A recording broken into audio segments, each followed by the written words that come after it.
How was your time with Yagoda? Great, but I wanted to ask, where will I be stationed during the battle? Women aren't allowed in combat. I thought you knew. No, I didn't.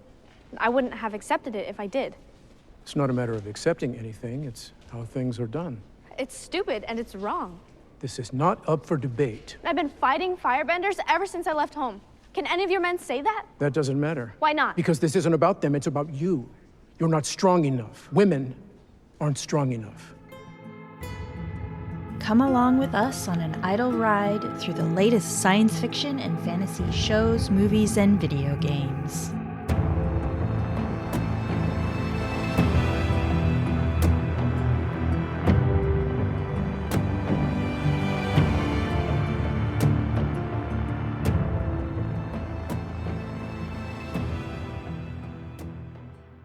Welcome to Idle Ride. I'm Marcy, your host, here with my co-host and chosen brother, Paul. Oh man, this episode. Hi everyone. Yeah, it's a rough one, but the episode that we are going to be reviewing today is episode 7 of the live-action Avatar, and it's titled The North. I guess I'll just preface it with these last 2 episodes of the live action are combining the last 3 episodes of the animation. So it's going to be an amalgamation of the episodes The Waterbending Master and The Siege of the North parts 1 and 2.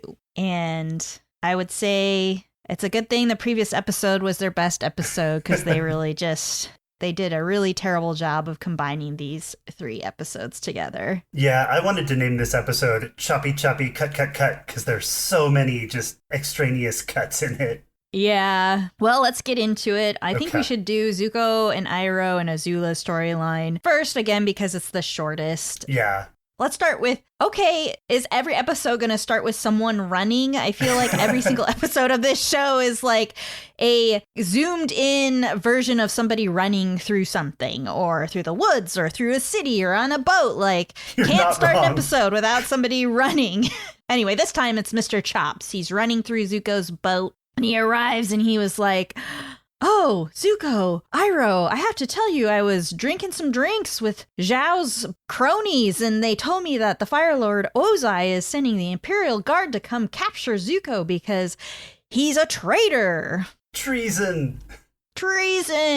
And Zuko's like, "Fuck!" And Iroh's like, "Fuck!" And Iroh, of course, his first instinct is to protect Zuko. So he sends Zuko off the boat immediately and just says, I'll try to calm the Fire Lord, but you just need to get to safety. And so Zuko gets in a little boat. I don't know, it looks like a little skiff that has a literal pot-bellied stove on it. So I guess that's how you run a boat now. So my theory is that it's Iroh's personal boat and that's his tea making set.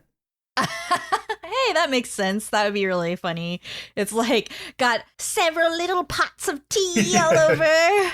So Zuko starts the potbelly stove with his firebending, and then he noticed there's some kind of jelly on the ground and removes a tarp, and there's an enormous pile of blasting jelly. Oh no! Oh no! We all know what blasting jelly is from 6 episodes ago. Yeah, and apparently that's the only way you can kill royalty is with blasting jelly. It's like the royal jelly instead of bees and making them queens. It's the queen royal jelly. Yeah, prince jelly. How would you assassinate Zuko if you were Zhao and you wanted to do it right? Just like, I guess that would be assassinating Uncle Iroh, but I was like, just poison Uncle Iroh's tea, because that's all they do is drink tea together. You're right. Iroh's an easy mark. Yeah, for sure. But for Zuko, just use the people that shoot arrows. The Yuan warriors. He's already threatened to use them. Good point. I would have just poked a small hole in that boat because he's going to die of exposure anyway. Good point. Well, Iroh sees the explosion and there's a terrible look on his face. "Oh no, I've lost my baby boy, my son." And I think the next scene that comes up is Zhao kind of talking about how he tricked Mr. Chaps into getting Zuko on the boat, and aren't I smart? And, oh yeah, I'm gonna go and make sure Uncle Iroh knows that I'm sad about this, even though I'm not. Gonna send my condolences, wink. He's such a douchebag. The actor that plays him does a good job of just being that I like him really for that. annoying douchebag. Yeah. I think the next scene also in that thread is Zhao kind of talking to Iroh about his next plan. Before he gets into the plan, he's actually sitting there with Iroh offering his condolences, almost actually looking sad. And I don't understand what's going on in Iroh's brain. It's got to be grief, because he just flat out blames Ozai in front of the guy he doesn't really trust. I'm convinced that even in this moment, he already knows Zuko's alive, because if he truly thought that Zuko was dead, he wouldn't have been able to be in the room with Zhao right. in this moment. Yeah, he would have been either catatonic or, like, filled with rage. Exactly. And he would have known it was Zhao. Yeah. Of course it's They've Zhao. been Come playing on. against Zhao this whole season, almost. Yeah, like Uncle Iroh wouldn't know that. Give me a break. And so then Zhao gets the best segue ever of like, oh, well, this is awkward because actually Ozai just gave me permission to take on the Northern Water Tribe. And Iroh is, of course, a little bit, I guess, wary of taking on the Northern Water Tribe because they're literally the opposite of fire, and they've never been able to take out even the Earth Kingdom. So how do you think you're going to take down the biggest water tribe of the planet? And Zhao's just like, I've got a special plan, a special thing. I've got a box. Got a box with the water tribe symbol on it, whatever that means. So they cut to Azula. She's fighting an earthbender, obviously a prisoner. He has prison cuffs on his arms, and she wins, and she's fighting in front of her father, Fire Lord Ozai. And once again, he is beating down on her confidence, telling her she's not good enough, that she should have beat that earthbender 2 moves ago. And I don't know how you feel, but I think May and Ty Lee are the most boring characters. And I just am so frustrated that that's how they show them. I don't think they've moved their arms once in any scene. They're just standing there stiff as a board. Azula, you should know that he's just messing with you. Ty Lee's like, yeah, that's right. I mean, it seems like they're robots practically. Yeah. I have nothing to say about those 2 characters. I notice them when they're on the screen just because they represent cool characters, but like, you're right, they're no ops. They do nothing. Yeah. I do have strong things to say about this fucking with you trial bullshit. So, like, this is the strongest I've identified with Azula the entire show, and it's very personal to me, but when I was a teenager, they put me through confirmation 3 times because I moved, and every time I moved, the church was like, well, you probably don't know what we know about the Bible, so confirmation again. If it wasn't for having to go through confirmation 3 times and 2 other things in my life, I might still have been a Christian. But like the bullshit of like them fucking with you and making you prove yourself again and again and again, I was like, oh, I hope she burns down that entire kingdom.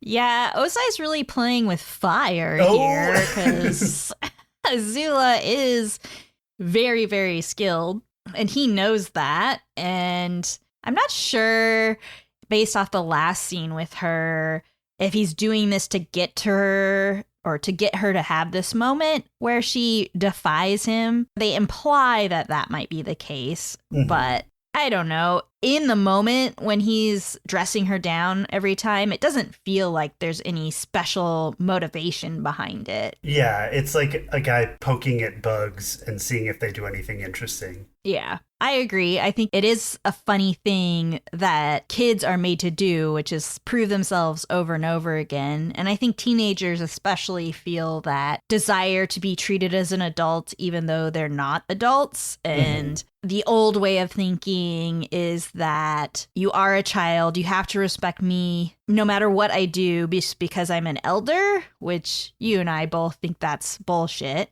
Yeah. That tradition is usually just a tool that older generations use to keep you from doing things that they don't like or to keep you in a specific box that they want you to be in. Peer pressure from dead people. Now, Azula does say one line that I was wondering if you had any context for. So she's sick of being put through all these tests, and she says, "I'm the one." The one what? Like Neo? Like, she's not the Avatar, we know that. Again, the dialogue in this is so bad, the writing. I think she means I'm the heir. She wants to be the heir to the throne. Okay. Yeah, and not Zuko. But Ozai hasn't officially named anybody his heir, and Zuko's the first in line to the throne. So the assumption is even though he's still a banished prince, he's still the one in line to take over. So that's what she's talking about, I think. But it's a weird line. It couldn't just be like, I'm the one that should be taking over for dad or something. I don't know. Be more descriptive. The next scene in this storyline is Zhao, again, sort of showboating, talking himself up to Iroh, being super confident. He reveals some of his plan to Iroh, and then... Oh, this is where he shows the lockbox. Oh, yeah. And... Iroh then meets up with this random guard. Oh, it's Zuko. He's alive. He didn't get killed on the boat. How did you feel about that? I mean, it's straight from the cartoon, so I wasn't surprised that happens. It just was so dumb to me that I put timestamps in. 3 minutes, 8 seconds in, Iroh looks devastated that Zuko's dead. 32 minutes, 30 seconds in, Zuko's back, no explanation. Yeah, they don't show anything about how he survived or why he's hiding on the boat. I think there's just lazy writing, lazy plot devices, because all I can say is in the animation, you get everything that you're supposed to get. You see what happens. Oh, you're surprised actually when he arrives, because I think it might be like more than one episode later that you learn that he isn't dead, but I could be wrong about that. Anyway, I was not surprised, but it was kind of... okay, no stakes again for anything that happens in this show. But it was kind of a really classic scene from the cartoon where Zuko removes that mask just like that in the cartoon. Very cool. So the dialogue has been really bad, but this is empirically my favorite line in the whole episode, is when Iroh asks Zuko what his plan is. Zuko says a bunch of vague shit that like a D&D group might say, and then Iroh just looks at him and says, "So no plan." And Zuko has that amazing delivery of like, "I'm working on it, uncle." Yes, so that is the number one best line of the season, is that little joke session with Zuko and Iroh. Yeah, it was super cute and really funny. I loved it. You know, that's all you're gonna get, though. Yep. And then that's the last you see of Iroh and Zuko in this storyline. The next part of the Fire Nation is we see Azula refusing to fight any more people in front of her father, and he is telling her to stop being a little baby and do what I tell you to do, and then she lightning bends. Lightning bending, the only thing slower than air bending.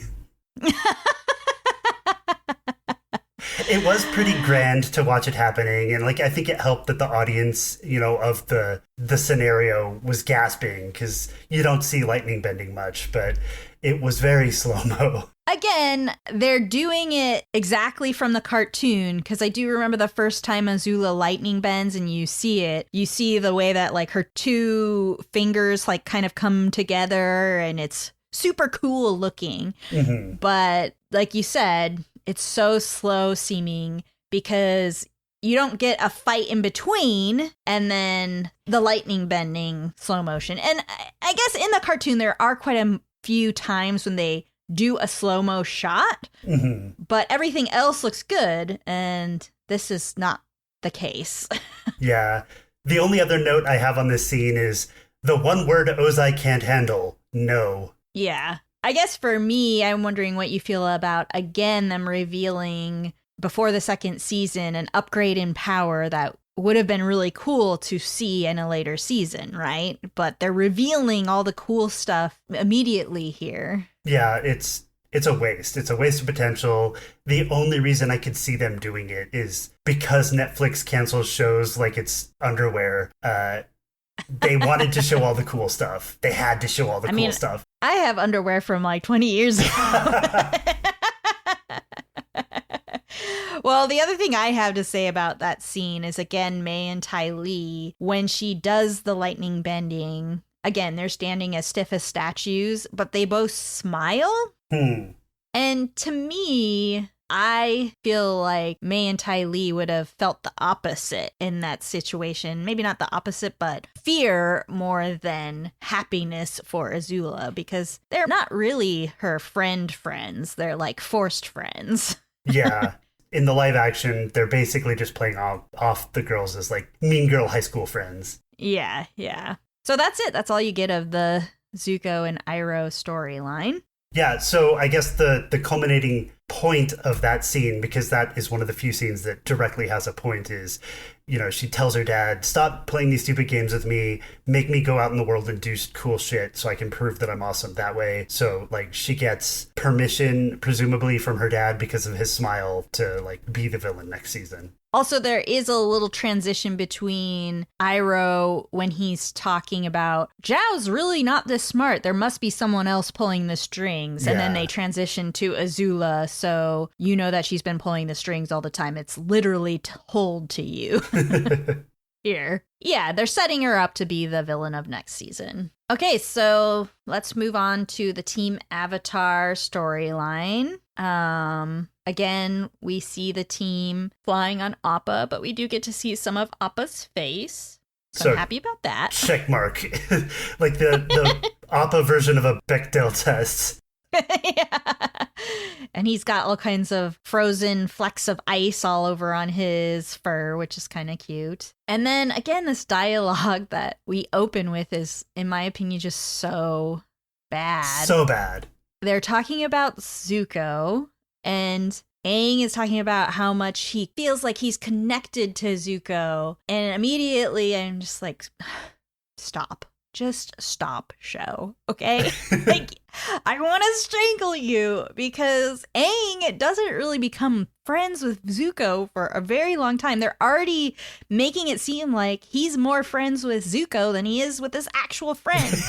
You're right. And then Aang is talking about this, and Katara and Sokka are like, yeah, I guess, okay, that's fine. The other thing that annoyed me is that they are just getting to the Northern Tribe, which means they've been on Appa for a while. Let's say at least 5 minutes, because they were in the Earth Kingdom when he was being captured by Zuko. So, like, Aang has either been talking nonstop about Zuko for the whole trip from Earth Kingdom to the North, or he's just now opening up about it. I just love the idea that Sokka and Katara have had to listen to him wax poetically about Zuko for hours and hours and hours. And then we talked about penmanship. Oh my gosh. And we finally get him mentioning that he hasn't been bending. He's talking about it, but again, nobody really says anything. They're like, yeah, that's true. You haven't been bending. Yeah, he almost delivers that, like, My Little Pony thing of the power of friendship is how I'm going to defeat the Fire Lord, because obviously I don't have any other powers. Yes. That's really funny. I love that. Well, again, they start calling themselves Team Avatar. In what way have we seen them be a team? We haven't. No. So you can't start saying Team Avatar. I do remember this was a Sokka thing, not an Aang thing. Sokka throughout the cartoon was always trying to come up with a name for them. And he would always come up with shitty names. And finally they landed on Team Avatar. But nobody ever used it but Sokka because it was stupid, because they thought it was stupid. And here they're using it like from the get-go. A real, as a real thing that they call each other, you know? So that's some camaraderie that they just failed to build for no reason. Yeah, I'll get into it more later, but it's just so frustrating. So as they're flying into the Northern Water Tribe, Aang kind of relives the premonition that he had from the Spirited Away episode where the Northern Water Tribe is going to be destroyed by the Fire Nation. Mm-hmm. When you first saw the Northern Kingdom, did you think like I did, that it looked like just a beautiful city from Frostpunk? Yeah. I mean, I didn't specifically think Frostpunk, but that's a really good comparison. Like, it's nestled into the chasm there. It's like beautifully Frostpunk. I mean, that's what they're doing really well, is the cultural look of everything is amazing. They just aren't actually getting the rest of the show done well, so it doesn't matter if it looks pretty if you can't actually do a good story. So Appa lands on the ice wall, or near the ice castle, I guess, and everybody's like, oh, we've been expecting you, Avatar Aang. And there was kind of a funny line where the head warrior of the tribe goes up to them. They're like, oh, don't worry, Appa will be well taken care of at a buffalo yak stable. And I can't forget that you mentioned previously in one of the episodes, like, how the heck do they know about seeds and grass? And so how the heck are they able to have buffalo yaks? Good point. Because they eat grass. Where the hell is your grass? Are they eating it from the secret hidden area behind the tower? Because that didn't look big enough for more than a couple buffalo. Don't try to make sense out of this I won't, world. because you can't feed a city off of 2 buffalo. Yeah, like, what do they eat? I guess all of the water tribes are carnivores, basically, because there's literally no vegetation where they are. My main takeaway from this part of the scene is wig. Oh, God. Such an obviously Paul, bad wig. you took the words right out of my mouth, and also my thunder, because... Okay, let's delete what I said. Now go. No. So they meet Arnook, the chief of the water tribe, and they're like, let's just pan to every person that's important in this water tribe. And then they get to Princess Yue, the most beautiful princess, and she's gorgeous in the cartoon. And you're like waiting, you're like, yes, Yue, come on, Yue. And then you're like, oh no, Yue, what did they do to you? They gave you this janky ass wig. And all I can do this episode and next episode is be like, wig, wig, wig, wig, wig, wig, wig, wig. Every time I see her, wig, wig, wig. And then they go to Paku, and you're like, what's with the shitty bald cap? Like, come on. Seriously, we are like many years away from the next generation, Star Trek The Next Generation, where I feel like I was making the same complaints from a 25-year-old show or more, 30-year-old show. You still can't have good wigs. You still can't have good old man makeup. You still can't have good bald caps. Get it together, Netflix. Benjamin Button came out a decade ago. Like, we don't have that excuse anymore. Yeah, absolutely. Like, come on. So anyway, I am just shocked and appalled that they couldn't get a better wig. I mean, I don't think I would have ever thought I was going to say this, but M. Night Shyamalan's The Last Airbender had one thing better than this show, and at least they got a good fucking wig for Yue. She looked amazing, okay? Damn, called out show. Shyamalan did it better. Shyamalan did Yue better. Prove me wrong. Anyway, I mean, that's all you need to know about this episode. We can stop here because you're not going to be able to stop focusing on her wig. And Sokka's the same way. He keeps staring at her and he can't look away. Oh my gosh. That'd be so funny. Be like, did you have cancer? Like, what happened? No, sorry. Oh man. Too far, Marcy. Not far enough.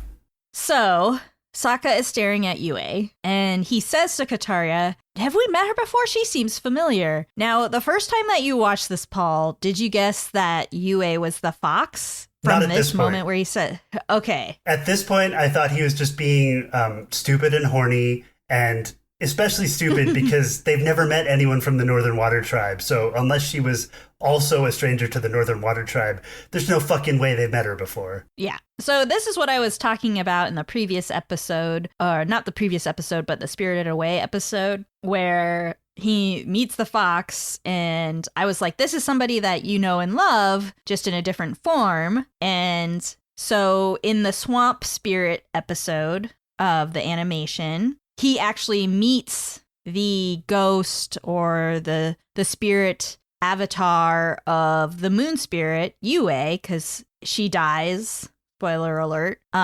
But that episode is in the second season, so instead of it being this weird fox spirit that doesn't make any sense, it makes sense because Sokka's, like, Yue died in his arms in season 1, and so he sees her in the swamp in season 2 and cries and is happy but sad. Because he gets to see his old girlfriend. Yeah, exactly. It makes sense, whereas why would she be visiting him in the spirit world? It just makes no sense. They changed all these things for no fucking reason.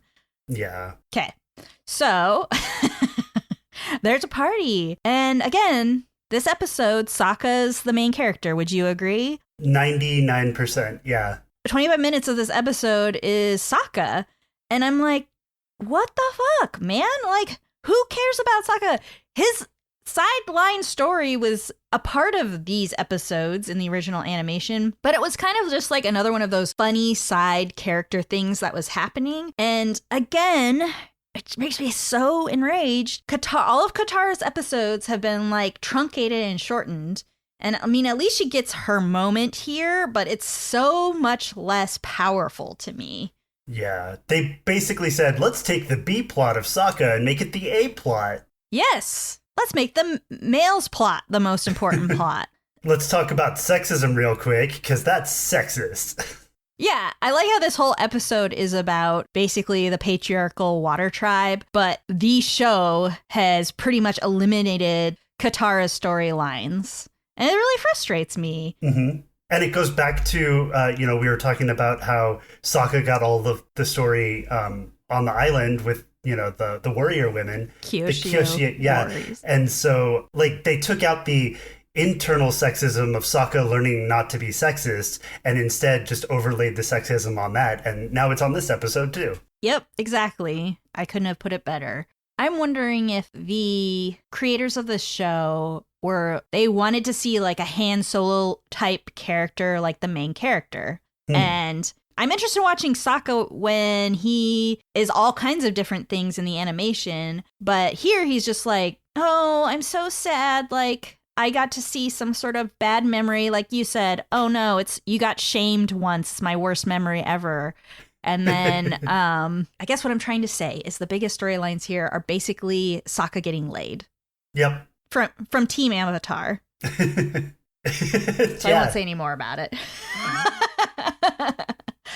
Katara's moment with Aang here, like we get so few of them. So at the party, Katara gets a soup that reminds her of home. And when she turns and looks at Aang and smiles, it's like the sweetest smile. And she says it tastes like home. And you get a teeny bit of Aang's little crushy crush when he thanks her. Like you can see in his eyes how much he likes her. I want more of these moments that you only get three moments in the whole live action where they actually seem like they like each other, even as just friends, not even a crush, just like each other. And Aang was always Katara's strongest supporter. And they've given all the moments of Aang's from the animation where he supports Katara and helps her get her confidence to Sokka. Yeah, so that's a really interesting way to bring that up because I just watched One Piece, and Marcy, you said that One Piece was something that inspired you to thinking that this show would be good. In One Piece, there's a similar dynamic where somebody says, hey, I'm going to have a duel, and one character says, oh, you shouldn't, and then the main character of the show is like, well, I'm not going to stop them because, I support my friends. They did that so well in One Piece, and yeah, Sokka gets that moment here. Aang doesn't even see fit, at least according to the Showtime, to talk to Katara before the fight, really. Yeah, it's really frustrating. We're getting a little bit ahead of ourselves, but Katara has a moment with Master Paku where he comes to talk to her about her journey, and he says something about, Waterbenders' element is about change, and, I know that you went on this journey, but you're here now, and let's make the most of it, and you should go see our other master, Yagoda, who's a bender for more training. She's ecstatic. Yes, great. Can't wait to meet this person. And then we get a cut again to Sokka, who's creepily following Yue around. And they made a change here where Yue is actually a bender, which she wasn't in the original animation. I'm not upset about this. I feel like it would make sense if somebody's like spiritually literally has the moon spirit inside of her that she would be a bender, but she was never a bender in the cartoon. I think they really underplay that her role wasn't actually as a spiritual leader in the cartoon. It was that she just had that spirit inside of her, and everybody wanted to protect Yue because she was a weak baby, and the only reason she's alive is because the moon spirit gave her a piece of her life essence so that Yue could live. And so the people of the Southern Water Tribe are incredibly protective of Yue. In terms of changes, making her a food bender is a good choice. I would definitely be a food bender if I had any of those powers. I would use my power to make awesome food. Well, ice cream is my favorite dessert. So when she made that like amazing looking ice cream, I was like, can I eat that? Like, she did make it look incredibly tasty. Mm-hmm. Yeah, I would be an ice cream bender if I was going to be a bender. So Sokka, of course, puts his foot in his mouth trying to compliment her. I mean, because Katara says she's just a real person, basically. And so he's like, I guess you are a real girl. And she's like, was I not a girl? And then he like does all these back and forths where he keeps saying the wrong thing, but she finds it endearing. Which goes to show you just not being from that town is just the sexiest thing in the world to a lot of people. And again, it's here where you start to realize the whole show is going to center around, you know, Sokka getting laid and Sokka, you know, realizing that he can be a strong man even after being shamed. Like, I don't give a fuck. I mean, come on. And like, they cook out some of the drama about the relationships too. Like Han, the main warrior character, was a real asshole, and Princess Yue and Han were actually still engaged when Sokka met her, and so Sokka is trying to resist his attraction to her because she's engaged, and she's kind of trying to resist her attraction to him because of that. And Han is kind of super confident in a way that, and a good warrior in a way that Sokka isn't, not because of that dumb moment that we saw in the fake memory that does not exist canonly in my mind. I don't know, he felt a little insecure around this guy. He's bigger, he's part of this community that Sokka has never fought with other waterbenders that were adult before. Mm-hmm. But that's all changed. There's like literally no drama around anything. Everything is just like you said, plot point to plot point to plot point, instead of like you and I in our previous season talked about how much we love the journey of a story and we don't really care about the end. And every fucking episode, it's about like, let's skip the journey and just like give you the information. I'm like, okay, well, what's the point of watching the show? Yeah, no, that's the perfect description. In my notes, I basically wrote that they set it up to look like a Team Edward versus Team Jacob sort of thing, the way he like walked in, and then they're like, yeah, there's no drama here. We're going to be best friends at the end. It's so dumb. There was so much more drama and like more complex emotions happening in the fucking cartoon. So this is the part where I figured out that she was the one from the spirit world, because the hair clip thing. Yeah, because they literally show it to you. Yeah, and so I have a question. If you remember in the spirit world, that hair clip was in one of her many tails. Mm-hmm. So by the rules of transmutation, if that's what her hair is, because that's what a hair clip is, does that mean that the fox's butt is like her brain head or like the spirit head? Well, the only hair on a human's body that gets that long is your hair on your head. Okay. So, and then they all tend to have those like hair loopies. So it's like she's got her big bun in the middle and then like two side buns. Mm-hmm. So I think that that's trying to represent the three tails. I don't know. I mean, I've seen furries before. They put the tail squarely on the lower back. I mean, that's why that moment was so unnecessary.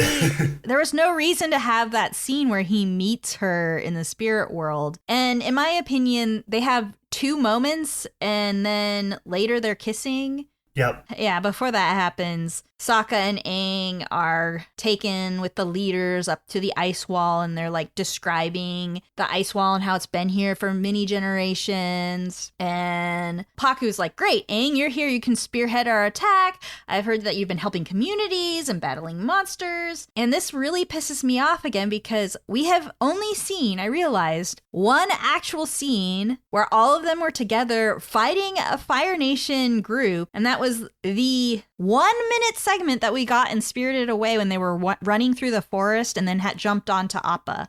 And that was it. That's the only time we've ever seen them together, all three of them fighting someone. And that's all we're gonna see. All we get is this one line from Paku, but I wanted to see that, not hear about it. You robbed us, TV show writers. And Aang is again like so angsty and whiny, like, oh, well, actually, I wasn't really doing my studies on the way to the Northern Water Tribe. And Paku's like, maybe you should have been learning the other bending. Which means Paku is saying what we're thinking and have been thinking, which makes him as relatable as he's going to get in this entire episode. Yeah. And like Aang doesn't do shit in the entire season. There's a couple other points about this scene. So I think it was Han asking Sokka, like, hey, Sokka, you've fought them before. Give us all your war knowledge. And he says, like, he asks what kind of armor the Fire Nation's wearing. And it made me stop for a second because they said earlier that they were expecting Team Avatar, which means they have scouts. You know, they have some tendrils to the outside world. And so they must have been able to see the boats, but they couldn't see the people on the boats. Like, are there scouts? Do they not have any long distance vision? Like, no spy glasses or anything? Like, well, this is again a product of the cartoons. So there's a scene in the cartoons which is kind of funny because Sokka's training with the other warriors and they make this plan to disguise themselves to get onto some of the Fire Nation ships and then take over the Fire Nation ships. And they come out and they have these really old school uniforms and don't realize that they're old school uniforms. He's like, we got to change this because these are like from like a century ago, you idiots. And so the Northern Water Tribe is very insular. Like they don't leave their walls very much. And so it is weird they've heard stories because who the fuck is going to the Northern Water Tribe? Yeah. And then this is very minor, but if you have the only airbender on the planet, you could at least do more than like, oh, airbending's only defensive. I guess we can't use you in a fight. Like, let's brainstorm ways to make water plus airbending do something that no one's seen in 100 years. Like, let's do something cool. Nah.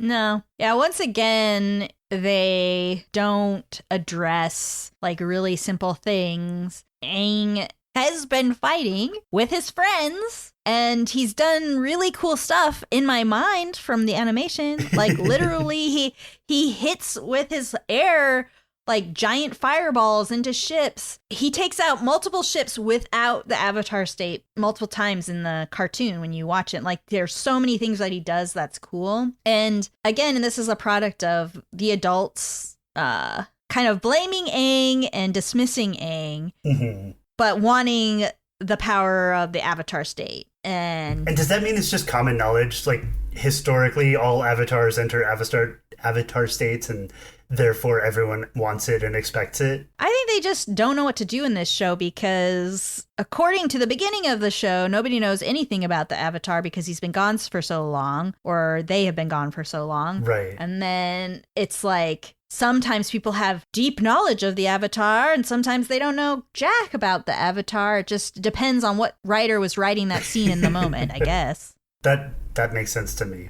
I guess this is kind of where transitions again to Katara going to get training, and she learns about the water healing powers from Yagoda, the female waterbending master, and she's really excited to learn her healing powers. And then she's like, okay, but when are we getting to fighting?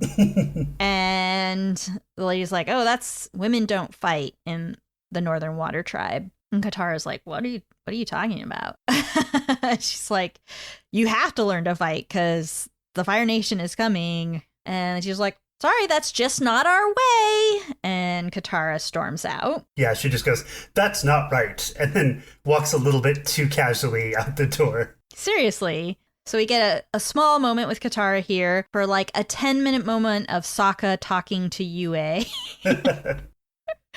the statue of the Avatar. But first, actually, Aang goes with Yue to this statue of Karak, the waterbending avatar. And Yue doesn't really know very much about that avatar. People don't support him because of something that happened in the past. He was always in the spirit world and he never helped people in the real world. And then Aang's like, I gotta talk to the avatar again. Cause I gotta know what I gotta do.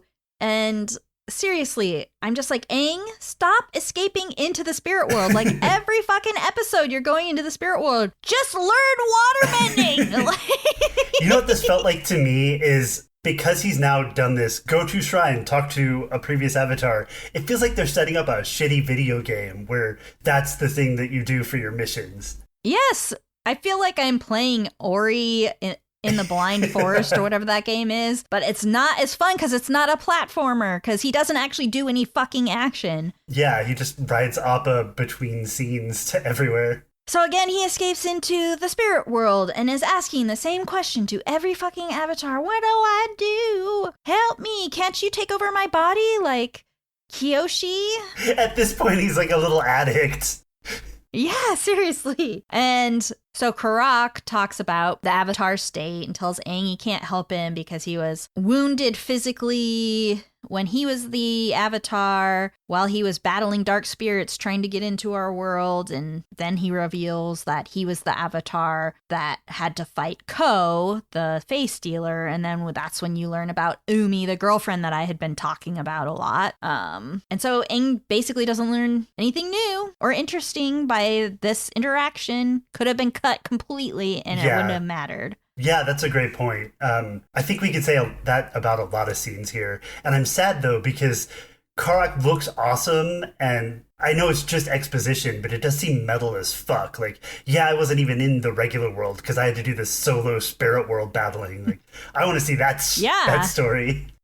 Well, and I do too, but I remember one of the scenes about this particular avatar is that he was actually the most laid back of the avatars. Like, he didn't care that much.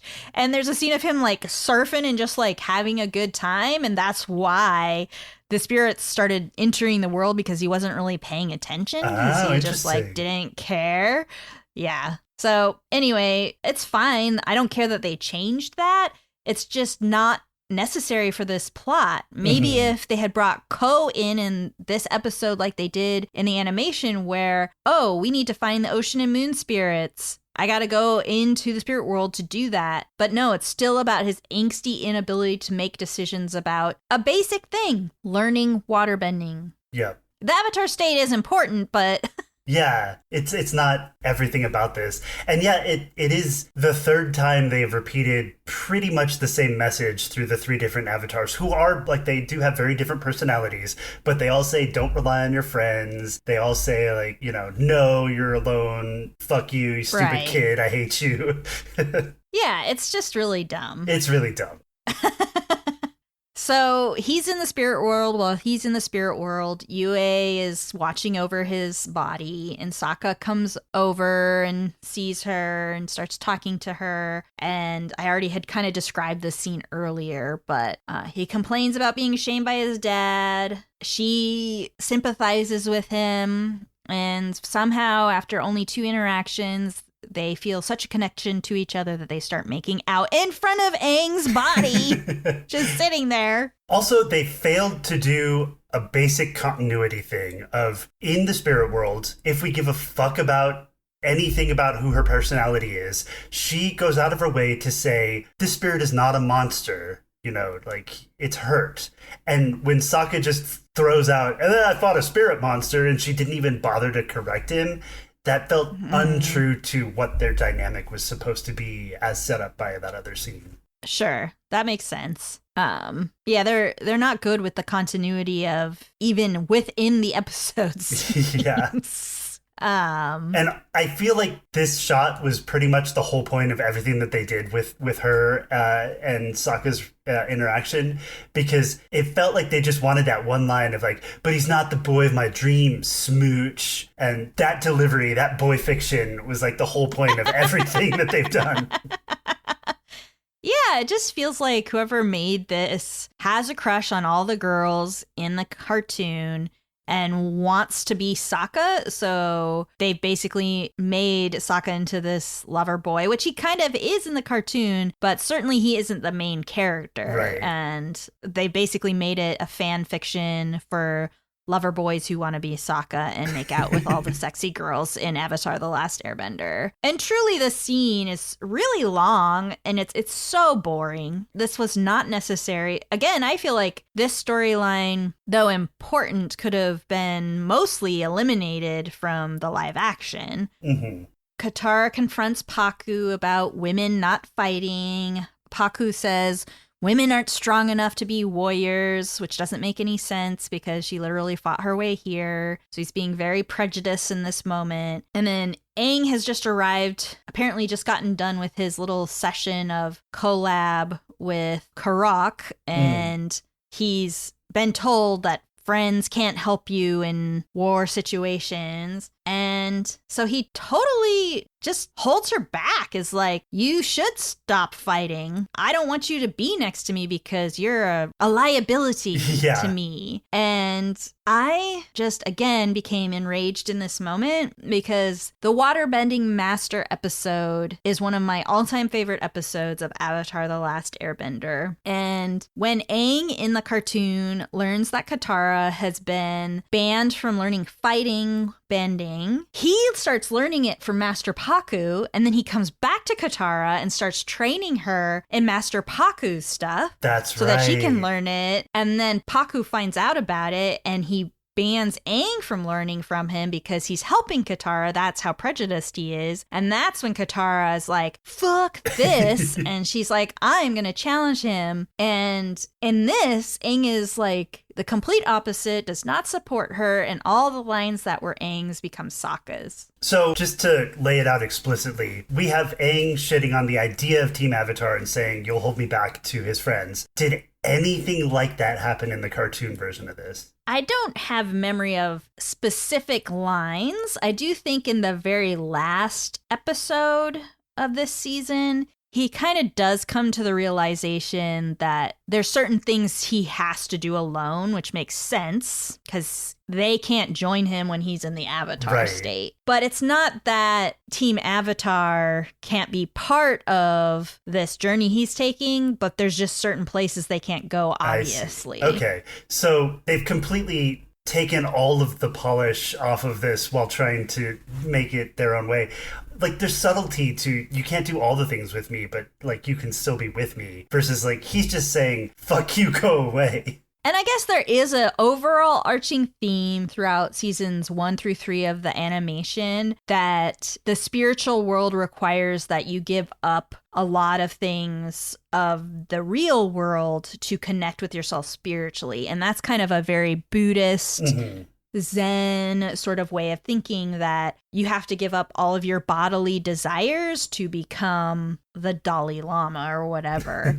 And so Aang, what's so funny is that, like, the reason I'm so upset about the Aang and Katara's relationship being literally broken asunder in this live action is that throughout the series, there's a moment where this guru basically says, and then the final thing you have to do is let the worldly ways go, which includes Katara, and Aang refuses to do it. I remember that, yeah. That's a big deal for him. Because he loves Katara so much. And then in the end, obviously, he has to make that hard choice. And it devastates him, though, to do it. Mm-hmm. And I think they are kind of taking that theme and boiling it down into this, like, really angsty, gross way that I don't like. Because they're boiling it down to, like, we can't be friends if I'm the Avatar, but it's not that.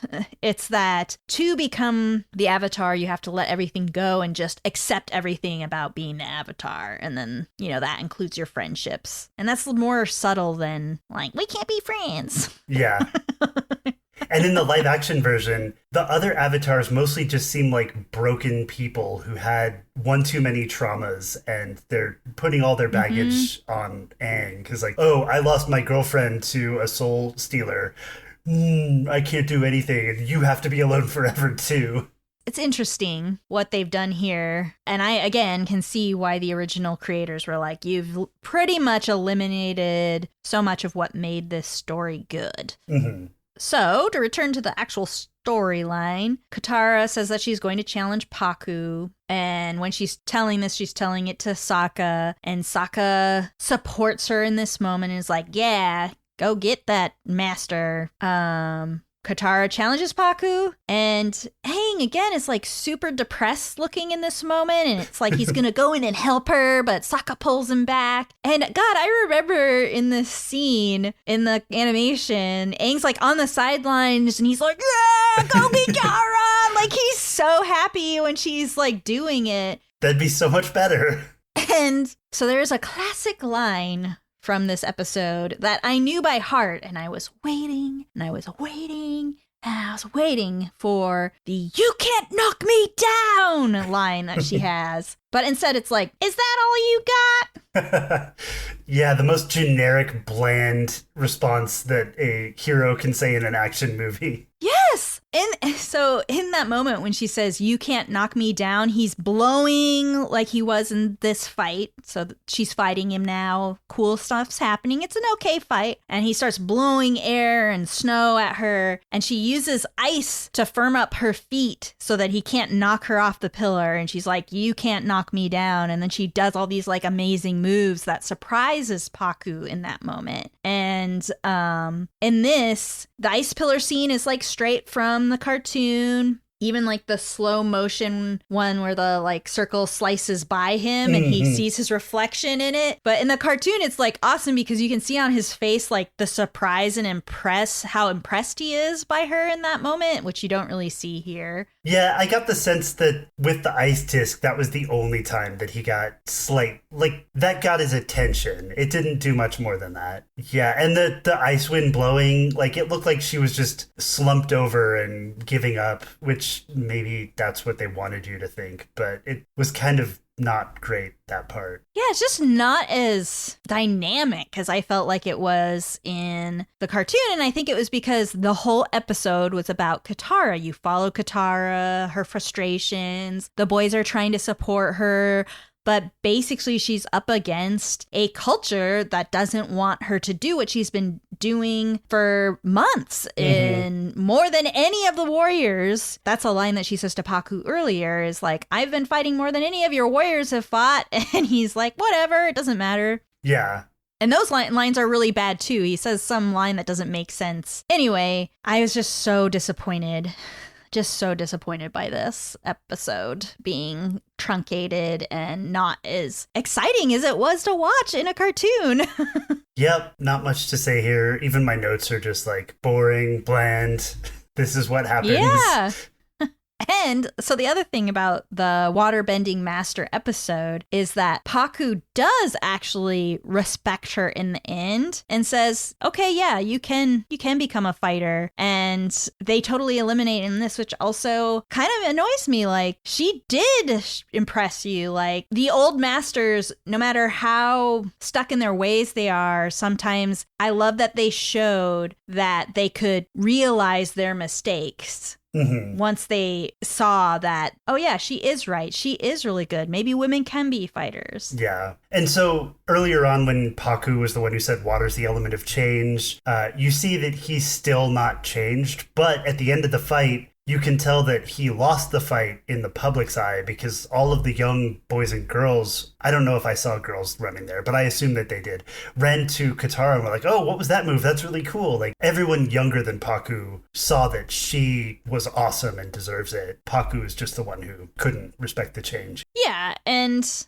again, I don't understand why they made that choice to not have him change his mind. Now would have been the perfect time. Part of it, if I remember correctly from the cartoon, they haven't once talked about her necklace. And so Paku actually made that necklace around her neck because he was engaged to Katara's Gran way back in the day. And then Gran left the Northern Water Tribe to be with a man from the Southern Water Tribe. So he recognizes her necklace and realizes that maybe he is too stuck in his ways because Gran left him because of that, sort of. That he was too traditional. So just subtle little things like that, like interesting story pieces that you're never going to get. You're never going to get this info. You're never going to get it down. I don't know. So basically, like you said, all the young people are crowding around Katara, and Katara kind of talks to Aang and is like, you're an idiot. We should be fighting together because we're all friends. We're a family. And then some black snow soot comes down and they say the Fire Nation has arrived, and Aang goes, it's time to fight. That's it. So That's the end of the episode. Stereotypical. Yeah. I'm not sure I have much more to say about this episode. Obviously, it's a two-parter, so the next episode is going to stem directly from this one. I suddenly came up with the last thing I want to say. So the last thing that we see, one of the last things we see in this scene is Momo reaches up and touches one of those black snowflakes and puts it in his mouth and gets this disgusted look on his face. And that's how I feel at this time, too. Yeah. I wish that it was better for everyone's sake, but I should know not to be convinced by a trailer. Whoever made the trailer is actually a better, I guess, designer of what people want to see than the actual writers. There is a whole art to trailer making, and I don't study it. I don't care about it. I hate trailers because they are lies. They're dirty, filthy lies that make you excited about things that are horrible. And everyone who works in trailers should feel ashamed of themselves. That's so funny and true. Well, to end on a positive note, though, I've completely finished Fallout. It's fucking amazing. So amazing that I've already started to replay the very first Fallout. And I can't believe the level of nostalgia that I felt starting that Fallout top-down turn-based role-playing game up. I had so many feels starting that old game, and you wouldn't believe how quickly, like, all the controls came back to me. I was like, oh yeah, I know how to play this. Fantastic. 20-some years later. It's so crazy. But I'm enjoying replaying the first Fallout, and I've been seeing a lot of discussion online of, you know, should they remake Fallout 1 and 2? And I'm like, no. Sometimes I get so frustrated because people are like, it's not my type of game. Well, first-person shooters weren't my type of game, but that's all that's available now. So you just go back and you enjoy the form in which it was created at the time. Like, can't you do that? Apparently not. Yeah, the only thing that gets in my way for that is when they, you know, for design decisions, if the speed of the game is based off of the speed of your computer, you know, it makes it unplayable in that sense. And if you can work around those physical limitations, I will never play the first Max Payne game. It was beautiful. I loved it at the time, but it's just so clunky and awkward. I'll never replay it. But turn-based don't have that problem. I mean, and it is slow. Certainly during the fights, I'm just like, oh my God, could you just like walk fucking faster, please? Like, takes forever to kill like 5 rats. But it makes me feel like we used to be more patient about things. So you had to wait a little bit to get to the next turn or whatever. Yeah. You didn't care because it was fun and it was cool. And now everything else is all about like Twitch gaming and not having to wait for anything. I want the exact time to be like, I want to feel that pleasure of killing that person immediately. You know? I don't know. It just feels like a different way of playing that required that you just have more patience that people just don't have anymore. Now I just sound old. The kids nowadays don't have any patience when it comes to games. Kids these days, you need to sit there with an abacus. That was my game, hitting a toad with a stick.